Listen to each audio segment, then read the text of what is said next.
Bienvenidos a Solas, el programa que explora el alma de un famoso, su fibra, su esencia, lo que perdura y no cambia. En nuestros estudios hoy, el conocido periodista y profesor Rubén Luengas, como nunca lo han escuchado. Veamos.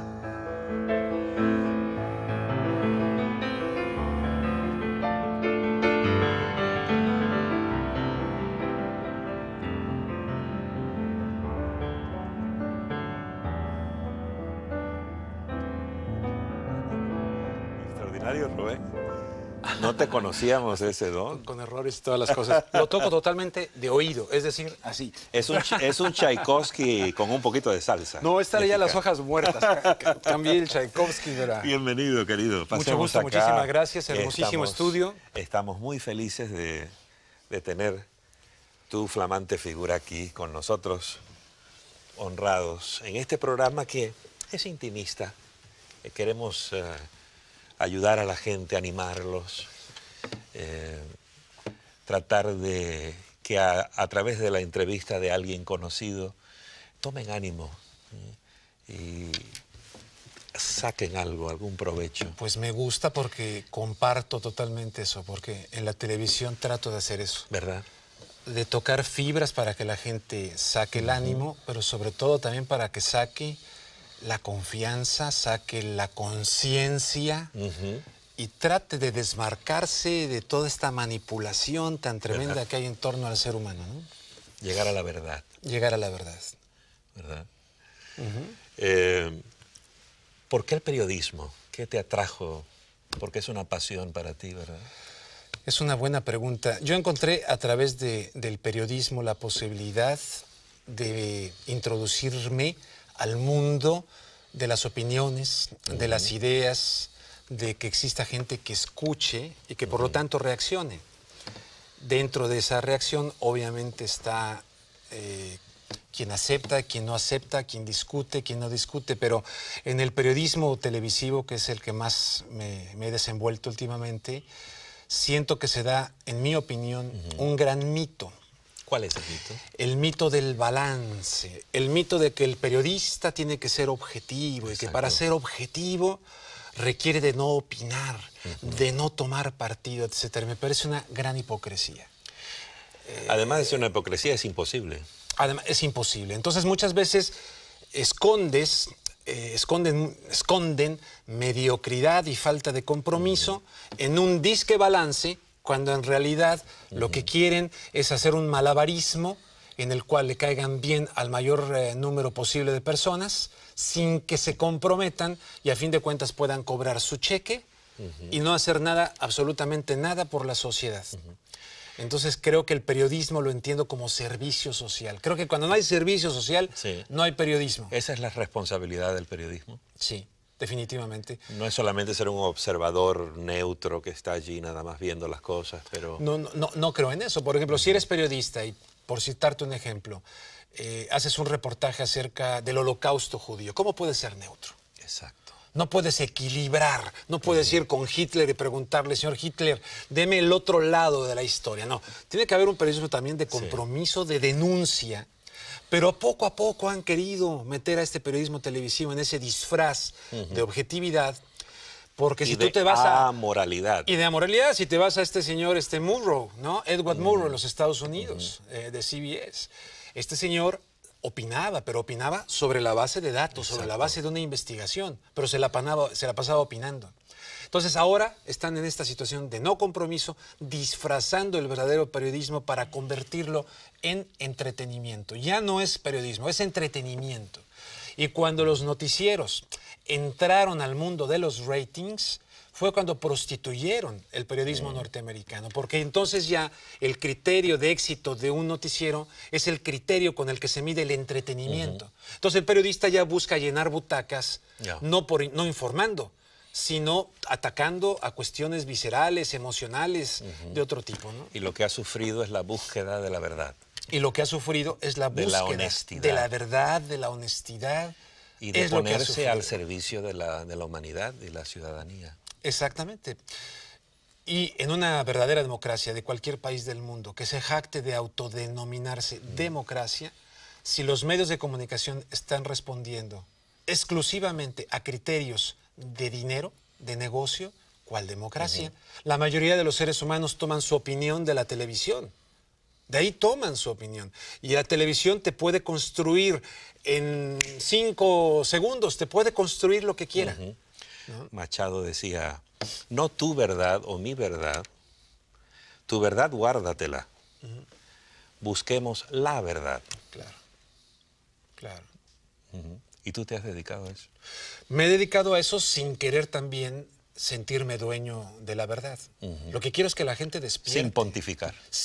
A veces creen que pontifico. Me han criticado de eso.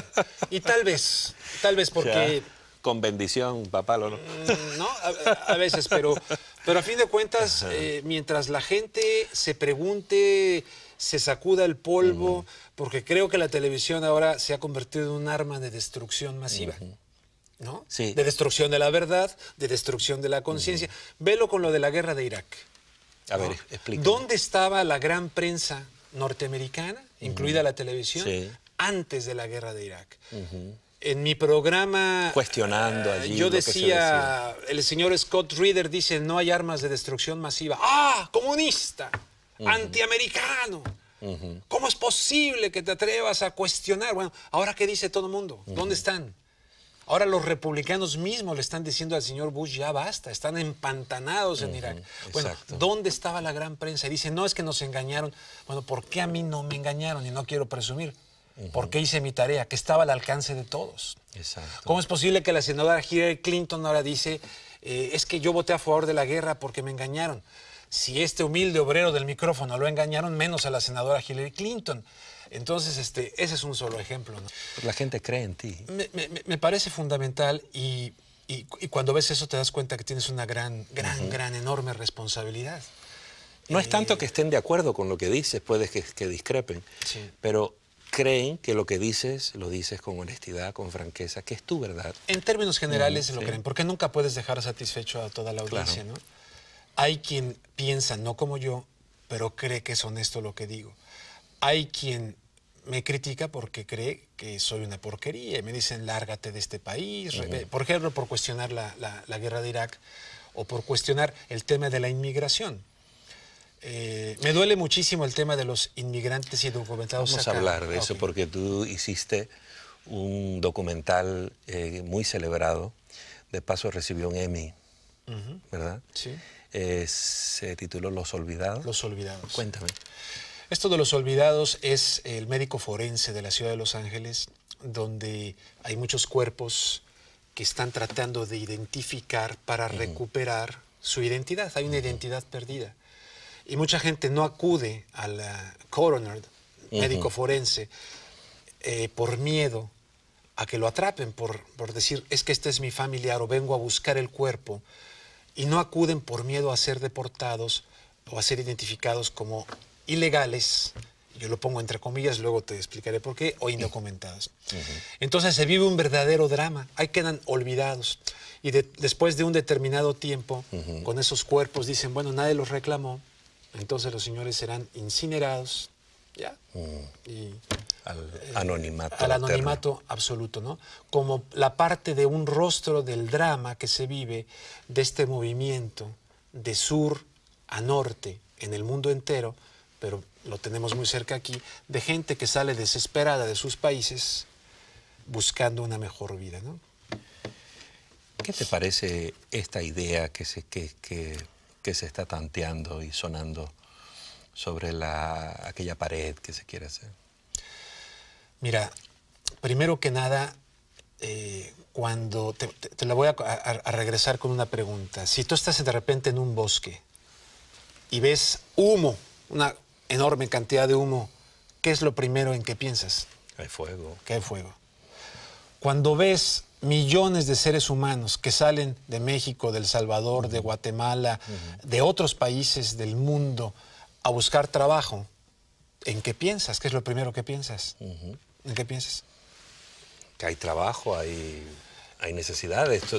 Yo veo que eso es un humo, toda esa movilización humana es un humo que me indica que hay un fuego. Exacto.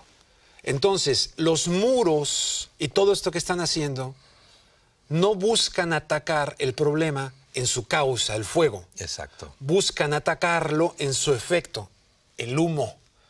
Y entonces te la vas a pasar mandando señales de humo, o vas a desviar ese humo, vas a querer sofocar el humo, ocultarlo, taparlo, pero a fin de cuentas aquello va a tener un precio, va a seguir, mientras no ataques el incendio. ¿Y cuál es el incendio? ¿Por qué la gente no tiene trabajo? Y ahí ese es el gran tema. Y Estados Unidos no es ajeno a quienes originaron ese incendio. No digo que lo haya iniciado Estados Unidos, pero también puso sus chispitas, también puso sus flamazos y también es corresponsable de ese fenómeno a nivel mundial. Sí, es incongruente crear una situación en el país donde hay falta de trabajos, que los criollos del país no quieren hacerlo, y vienen esta gente a suplir una necesidad al país y después recriminar a aquellos que vienen a suplir la necesidad que tú necesitas para que el país funcione, ¿no?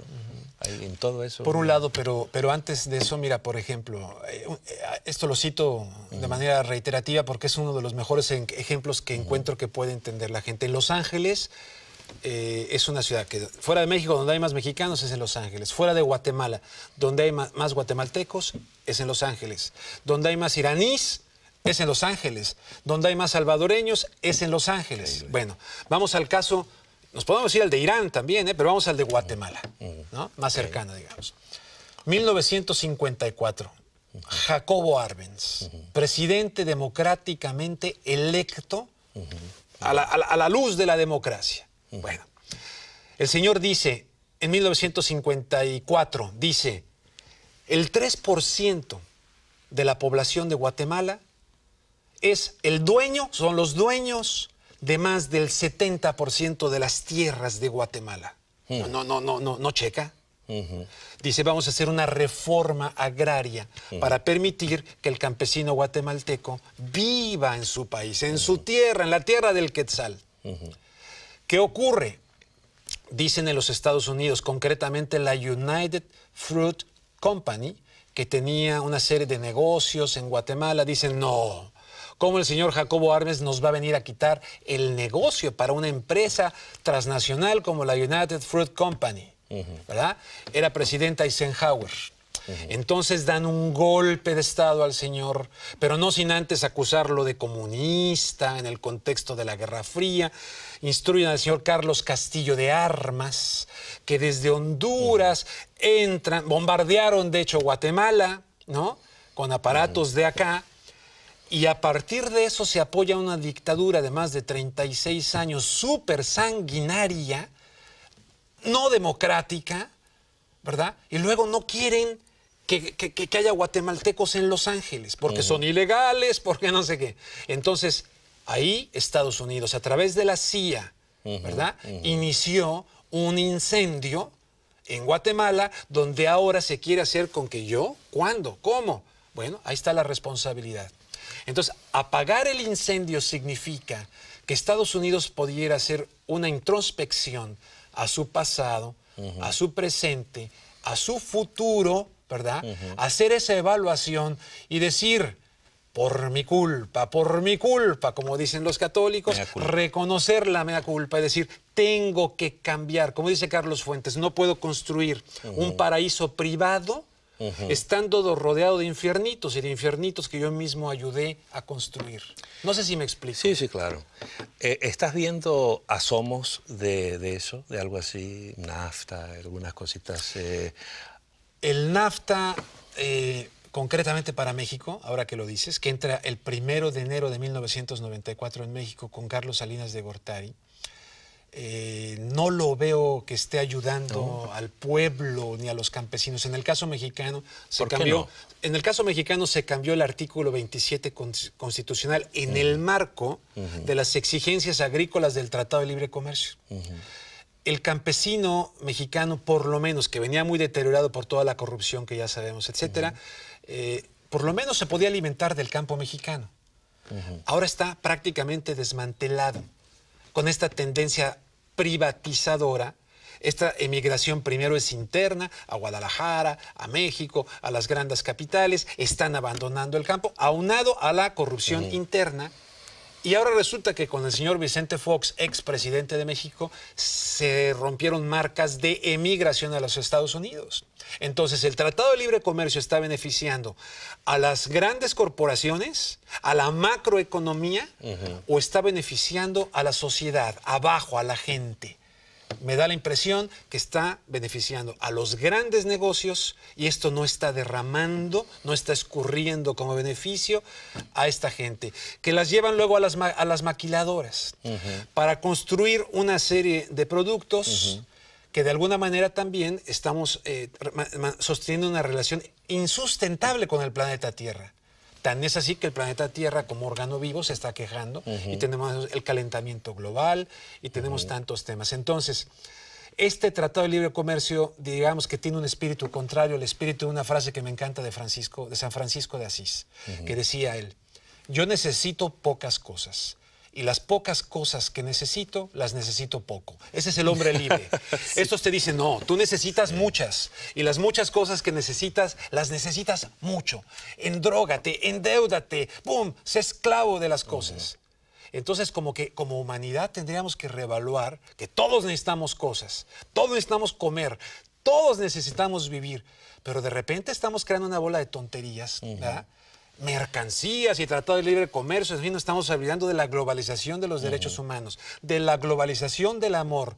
La gente está viviendo a toda prisa, frenéticamente sus vidas, ¿no? En una especie de neoesclavitud. Entonces, un nuevo feudo. Una especie de nuevo feudo. Y el Dios mercado, ¿verdad? El Dios mercado y que el mercado solucione todo. No.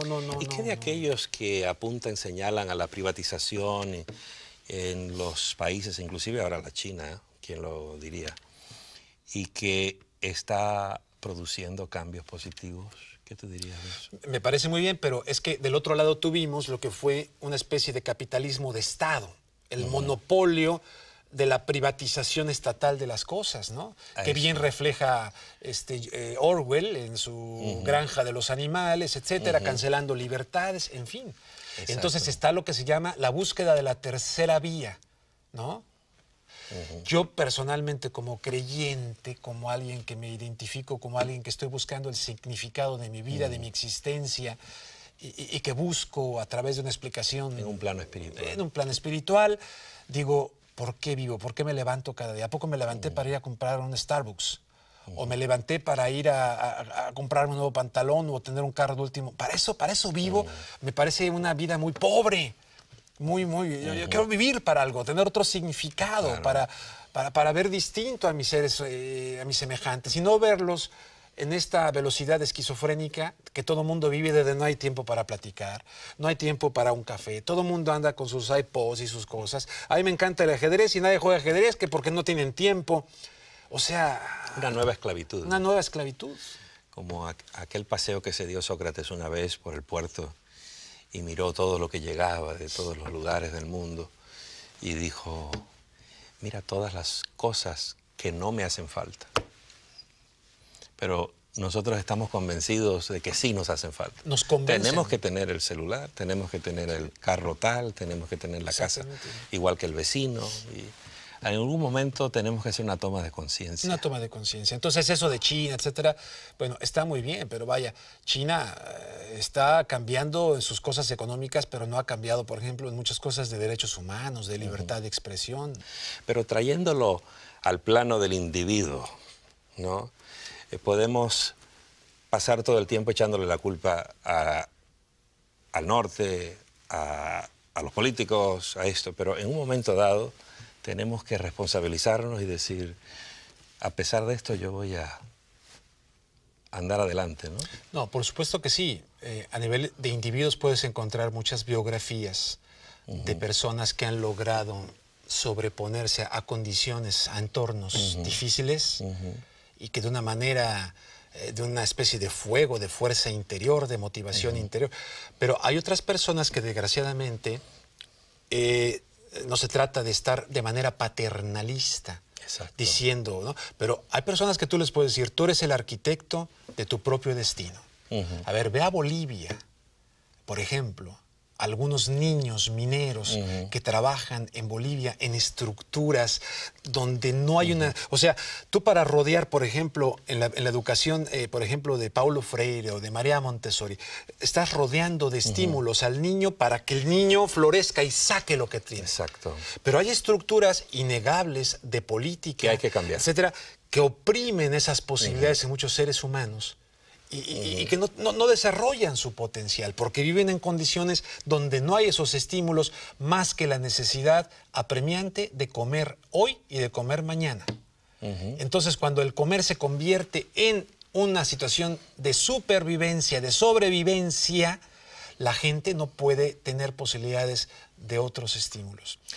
Pero no le quito la responsabilidad, ¿no? Te hablaba de aquel que llegó allá, utilizó las herramientas que mi padre le ofreció, pero no las tenía. Entonces, como sociedad tenemos también la obligación moral de a los más débiles, a los que no a los flojos. Por ejemplo, San Pablo decía, el que no trabaje, que no coma. Que no coma. El flojo, el holgazán. Pero hay gente que sí trabaja y trabajan como mulas. Y apenas comen, porque o sea, no podemos negar la explotación. Por supuesto, es real por todo eso. supuesto. Entonces, los muchos que se abusan de los otros. Entonces ahí está el tema, ¿no? Pero hay personas que se rehúsan a ser explotados. En un momento dado, te voy a contar la historia de mi abuelo. Mi abuelo estaba cortando caña, jovencito, en Cuba. En Cuba. Y me lo contó esta historia un señor que conocí décadas después. Dice, yo estaba con tu abuelo, estábamos todos cortando caña. Dice, y tu abuelo un día dijo, no corto más caña. Y agarró el machete, dice, y lo tiró al río. Y después se compró una vaquita y empezó a trabajar y a luchar y a sacrificarse. Después llegó a ser un gran ganadero, ¿no? Y yo sé que no todo el mundo tiene esas posibilidades. Es un buen ejemplo. Pero en la vida, en un momento dado, hay que tener resolución. Pero mira, por ejemplo, ya que me citas lo de Cuba, mucho se critica el embargo a Cuba, ¿no? Yo lo critico. Pero hay un embargo interno que ha puesto Fidel Castro a los cubanos. El embargo de embargarles la posibilidad de que con su iniciativa hagan lo que hizo tu abuelo. Sí. No corto más caña. Sí. Y llegó. La iniciativa. Entonces, no existe allá. Tú me decías, bueno, dile a un cubano en esa estructura política y de hegemonía de la visión de la vida, dile, bueno, pues por eso se tiran al mar para salir de ahí, para buscar eso. Pero dentro de esa estructura tienes médicos, de taxistas, tienes gente brillante que está buscando sobrevivir. Exacto. Y en cambio te vas al Aljibe, que es un restaurante estatal, donde cuando fue el Papa ahí se come de maravilla. Por cierto, te voy a contar una anécdota que me impresionó muchísimo. No digo nombres porque, vaya, tampoco quiero que le caigan al pobre tipo, pero alguien que andaba acompañando a un grupo ahí, manejando una unidad, lo invitamos al Aljibe, que es un restaurante estatal, estaban ahí los obispos y toda la cosa. Y entonces alguien le dijo a este muchacho, oye, ¿y de veras hay hambre en Cuba? Y el tipo hizo una mirada así. Se le empezaron a brillar los ojos y dice, quieren que se los demuestre que sí hay hambre en Cuba. Y vio las obras que teníamos en la mesa y dice, ¿puedo llevarle esto a mis hijos a la casa? Todos sentimos aquí un golpe en el pecho, ¿no? Y nosotros comiendo ahí muy bien y todo, ¿no? O sea, entonces aquí no se trata de izquierda y derecha, de capitalismo y socialismo, porque te quieren siempre ubicar en esa geometría de la política. Sí. Se trata de que Y seamos ese era mi punto. humanos, de que le demos la posibilidad a quien sí lucha. Sí. Oye, estos que se vienen, hay que seguirlos desde que se vienen desde Centroamérica. Primero tienen que pasar México, donde los tratan muy mal. En México para empezar, ¿no? Luego tienen que pasar el desierto, cruzar el muro, llegar. Oye, hacer eso es de una gran valentía, es de decir, estoy buscando algo. Es encomiable. Es encomiable. Si esa gente en su país tuviera las condiciones de trabajar y que su trabajo le rinda, pero ahora estamos viviendo en El Salvador, están mandando remesas. Y toda la gente dice, bueno, ya me manda la remesa. ¿Ya para qué trabajo? Y estamos en un fenómeno muy extraño, ¿no? Me estoy saliendo del rubro. No, aquí no hay rubros. Aquí no hay rubros. Me parece también un poquito irónico el hecho de que la historia de este terruño occidental, ¿sí?, de Estados Unidos, hasta 1800, ¿cuándo fue el tratado? 46 me parece, algo 48 así. me parece. 48, Sí, 46, 48. Era mexicano, ¿no? Y tengo entendido, estoy deseoso de leer el tratado, que había en el tratado especificado el derecho de entrar y salir de los mexicanos. Es absolutamente cierto. Sí. Pero antes que eso, ese territorio se pierde amparado por algo que tú debes conocer muy bien, que se llama el destino manifiesto. Exacto. La filosofía o la creencia del destino manifiesto que en Estados Unidos dio a conocer un periodista Sullivan, pero que se vino en el Mayflower. Ese destino manifiesto es creer que Dios, esto es nuestro, la divinidad, les está diciendo, Dios lo ha determinado así. Me acuerdo que Lincoln, Abraham Lincoln le dijo al presidente Polk, dame una muestra de sangre derramada por un mexicano en nuestro territorio para que tú justifiques la guerra en contra de los mexicanos. Entonces, ahí está nuevamente la mentira. O sea, había que crear el escenario de una causa, ¿verdad?, aunque fuera falsa, y en este caso, con la visión del destino manifiesto, es esta bola de indios y de salvajes que están por allá, que además no trabajan, que no están poblando esta zona, en fin. No, nosotros tenemos la misión de extendernos nuestra divinidad por divina providencia, y eso, caramba, yo teológicamente se lo discuto a cualquier cristiano que quiera tener esa visión colonialista de Dios. No, no, no, desde ahí hay un problema muy interesante. En ese sentido, la frontera, ellos no cruzaron la frontera los cruzó a ellos. Dios no es imperialista. Dios no es imperialista. Gracias por venir.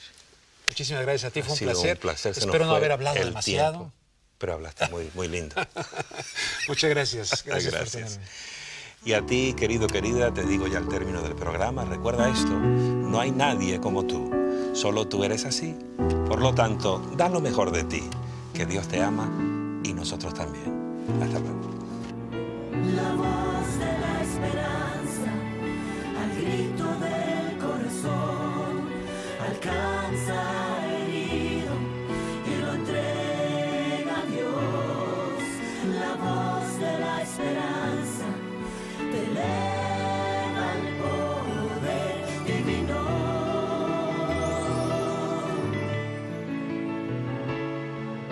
La voz de la esperanza, al grito del corazón, alcanza. Este programa fue traído a usted por La Voz de la Esperanza.